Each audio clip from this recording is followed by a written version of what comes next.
এত গুলি কামানের পরে মাত্র 8 মিনিট। আপনাকেও কামান দেওয়া হবে, বলতে থাকেন। আমি বলতে থাকি, আপনি যখন থামাই দেবেন আমি থেমে যাব। Thank you. ধন্যবাদ মাননীয় স্পিকার। নোটিশটি উত্থাপন করেছিলাম জনস্বার্থে। বক্তব্য সবাই যখন দেয় জনস্বার্থেই দেয়। আমরা বিরোধী দলের পক্ষ থেকে পর্যন্ত 4 জন কথা বলেছেন, বা 5 জন আমি এখন বলছি। আমার মূল বক্তব্যে যাওয়ার আগে মাননীয় সংসদ সদস্য এবং স্বরাষ্ট্রমন্ত্রী খুব চমৎকার কিছু কথা বলেছেন, এগুলো একটু স্মরণ করতে চাই। উনি বলেছেন যে share holder is share holder. সে কিভাবে শেয়ার হোল্ডার হয়েছে এটা পরে দেখা যাবে। এটা পরে কেন? এটা তো আগেই এক্সপোজ হয়ে গেছে, সারা দুনিয়া জানে। উনি জানেন না, উনার মতো একজন বিজ্ঞ মানুষ, আমি এটা বিশ্বাস করি না। এই ব্যাংক থেকে উনি একা নিয়েছেন তার নিজের নামেই 82,000 কোটি টাকা, আর তার সমুদয় শেয়ার যেগুলা তিনি কিনেছেন 82% মালিক হয়ে গিয়েছেন, এগুলার মূল্য হচ্ছে মাত্র 12,000 কোটি টাকা। অর্থাৎ তিনি কই তেল দিয়ে শুধু কই বাঁচেন নাই, কইও বাঁচেন, শোল মাসও বাঁচছেন,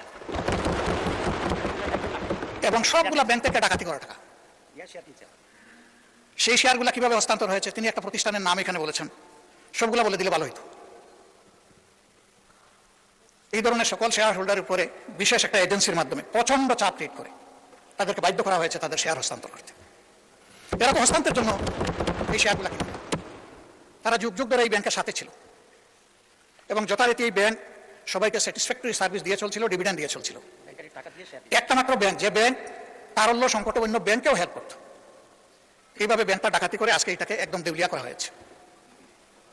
এটা করেছে ফ্যাসিস্ট সরকার। উনি কর্মচারীদের নিয়োগের ব্যাপারে কথা বলেছেন।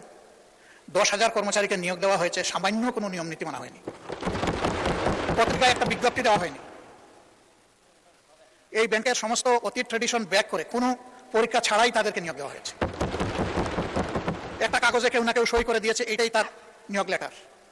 মাননীয় বিরোধী দলের নেতা, আপনি ভালোই বলছেন, কিছু কিছুটা অস্পষ্টতা আমার কাছে মনে হয় যে তিনি বলতে কাকে আপনি মিন করছেন, আর যে আমলে এভাবে নিয়োগে বৈষম্য করা হয়েছে, অবৈধভাবে নিয়োগ দেওয়া হয়েছে, সেটা কি ফ্যাসিস্ট আমলে নাকি ইন্টারিম সরকার আমলে? এটা ফ্যাসিস্ট ক্লিয়ার করে বললে সবাই উপকৃত হবে। জি জি, এটা ফ্যাসিস্ট আমলে, কিন্তু সালাউদ্দিন সাহেব একটা অংশ এনেছেন, আরেকটা অংশ আনেন নাই। সরকার পরিবর্তন হওয়ার পরে 5 আগস্টের পরে আমরা যতটুকু জানতে পেরেছি যে তাদের সকলকে আবার পরীক্ষায় আসার জন্য ইনভাইট করা হয়েছিল, যে আসেন, বিনা পরীক্ষায় আপনারা চাকরি নিয়েছেন, মিনিমাম নিয়মটা মানে এখন আপনারা চাকরিতে ফিরে আসেন। তারা কেউ আসেনি। কেন তারা আসেন? এরপরে এই ব্যাংকটা 1983 সালের নভেম্বরে 3টা শাখা দিয়ে বাংলাদেশে তার কার্যক্রম শুরু করে। ঢাকার লোকাল ব্রাঞ্চ মতিঝিলে, আগ্রাবাদ, চিটাগাং, সিলেট, তালতলা। পর্যায়ক্রমে তাদের সততা, দক্ষতা, আমানতদারি এবং গ্রাহকদের প্রতি তাদের সেবার মান, এগুলোর কারণে অনন্য উচ্চতায় এই ব্যাংকটা চলে যায়। তিনি যে সমস্ত অভিযোগ আনলেন, যে কোনো একটা দলের দিকে ইঙ্গিত করে, একবার নাম বলে দিলেই পারতেন জামাত ইসলামী। তিনি বলছেন যে মাঝে মাঝে নেকাব খুলে ভালো, এটা খুলে দিতেন। এখানে নেকাব রাখলেন কেন উনি? যে এখান থেকে 700 টাকার একটা কি জানি 700 কোটি টাকার লোনকে নিয়েছে, এটা কোনো একটা দলের নির্বাচনী ফান্ডে ফান্ডিং করা হয়েছে। আমি এটা পরিষ্কার জানতে চাই, উনি জামাতকে এটার দ্বারা মিন করেছেন কিনা। যদি উনি মিন করে থাকেন, I am taking absolute challenge. তিনি এটা প্রমাণ করতে পারলে আমি তাকে একটা মেডেল দিব পার্সোনালি। এরপরে কার ছেলে, কার নাতি, কোন কোম্পানি, শুধু ইসলামী ব্যাংক না, যে কোনো ব্যাংক থেকে চুরি ডাকাতি অসততার মাধ্যমে কিছু নিয়ে যদি আত্মসাৎ করে থাকে, তার ব্যাপারে অবশ্যই তদন্ত করে স্টার্ন অ্যাকশন দেশের বিদ্যমান আইনে নেওয়া উচিত। এটা আমি শফিকুর রহমান হলে আমাকেও যেন স্পেয়ার করা হয়। মাননীয় স্পিকার, এই ব্যাংকটিতে ক্ষুদ্র একজন ব্যবসায়ী হিসাবে আমার বসার সুযোগ হয়েছিল 2005 থেকে 2011 সাল, 6 বছর। ব্যাংকের বোর্ডে বসতাম, শিখতাম, জানতাম, বাংলাদেশের অর্থনীতিকে বোঝার চেষ্টা করতাম। সেই সময়টা এই ব্যাংক এককভাবে বৈদেশিক রিমিটেন্সের 32% পর্যন্ত আর্ন করত। তার ডিপোজিট, তার তারল্য, তার ইনভেস্টমেন্ট, সকল টার্নওভারে ইন প্যারালাল একটা ব্যাংক ছিল। সবগুলা সরকারি ব্যাংক মিলেও তার সমতুল্য ছিল না। কিন্তু তখন বয়ান বানাতেন একজন বিশেষ অর্থনীতিবিদ, ডক্টর আবুল বারাকাত। তিনিও আঙ্গুল তুলতেন জামাত ইসলামের দিকে, যে এখান থেকে জামাত ইসলামী হাজার হাজার কোটি টাকা নিয়ে যাচ্ছে। তার এই বয়ানের ভিত্তিতেই শেষ পর্যন্ত এই ব্যাংকে অভ্যুত্থান করা হলো, দখল করা হলো। 15.5 বছর দুঃশাসন চালানো হলো। কই প্রমাণ কোথায়?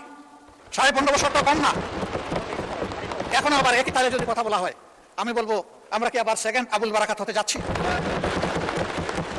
আন্দাজ অনুমানের ভিত্তিতে কোন মহিলা, কোন কোটেশন সংসদের মতো একটা প্রেস্টিজিয়াস জায়গায়, এগুলো আসলে আমরা আশা করি না। ওই মহিলাকে সংসদে হাজির করা হোক, যদি কোনো প্রভিশন থাকে সংসদে গণশুনানি হোক, অসুবিধা নাই। আরডিএস প্রকল্প কোনো দলের নয়, কোনো ধর্মেরও নয়। আমি নিজে বোর্ডে ছিলাম, আমি জানি এখানে বিভিন্ন ধর্মের মানুষ এখান থেকে বেনিফিশিয়ারি। এখানে দল ধর্ম দেখা হয় না, এখানে টার্গেট গ্রুপকে প্রাধান্য দেওয়া হয়। উনি কত 11,000 কোটি টাকার একটা রেফারেন্স দিয়েছেন, কে নিয়েছে এটা? আমি? আমার সহকর্মীরা? যদি এরকম হয়, দলের ফান্ডে যদি 1 টাকাও আসে, আমি বলবো সার্চ লাইট দিয়ে এটা তালাশ করে আমাদের বিরুদ্ধে যেন অভিযোগ। মাননীয় বিরোধী দলের নেতা, আপনাকে ওনাদেরকে 15 মিনিট বলেছে, আপনাকে 7 দিয়েছি, আরো 8 মিনিট বলেন আপনি। মাননীয় স্পিকার, আপনাকে ধন্যবাদ। আমি যা আশঙ্কা করছি সেটা এখন বলতে চাচ্ছি। ব্যাংকে পরিবর্তন যে কোনো সময় আসতেই পারে, ব্যাংকের স্বার্থে আসতে হবে, গ্রাহকের স্বার্থে।